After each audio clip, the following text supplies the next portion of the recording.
Madame la représentante spéciale, Special Representative of the Secretary General on conflict-related sexual violence, ladies and gentlemen, all protocol observed. Dear survivors, good day. It is often very difficult to speak on this subject as these images in my mind bring me back to the pain of that time. Allow me here to share my story with you. I am Madame Nigaline, one of the thousands of survivors of sexual violence in the DRC. It was one night on the 12th of November, 2001. I was 12.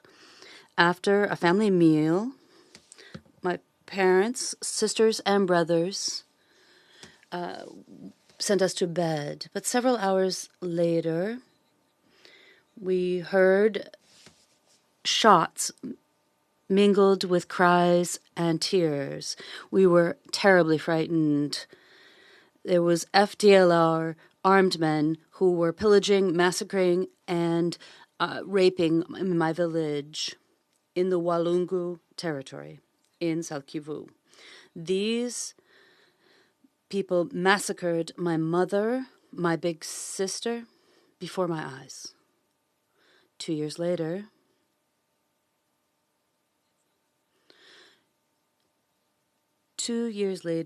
we left to enter a refugee camp.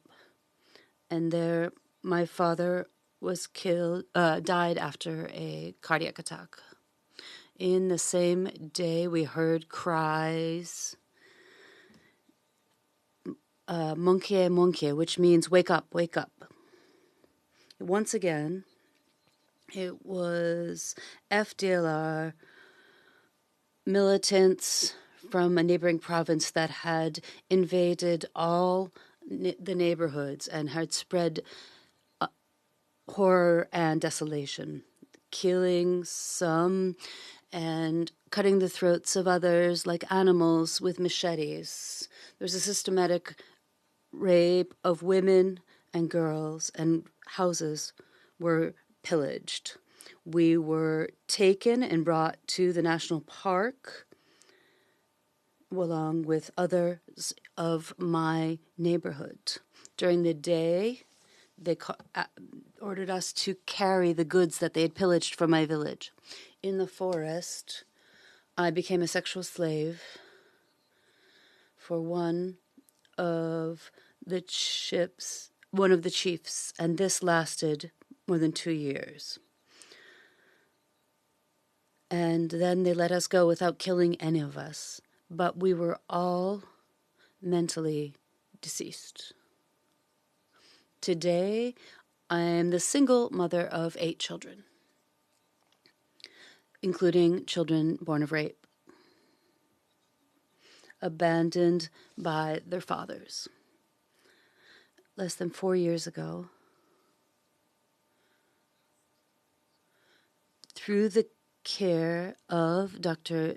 Nwege, the Nobel Prize winner, I was able to reach the stage that I am in today, despite the trauma that has remained within me. Since 2017, with survivors of sexual violence and conflict, we have established a network and solidarity between us. We have a national movement for children born of violence in our country, but we cannot carry out many activities because we have a lack of financial partners. I wish to take this opportunity to ask the United States to pressure the armed actors in the DRC so that rape is no longer used as a weapon of war, and to continue to support the government of the DRC in bringing to justice all those perpetrators of these odious crimes.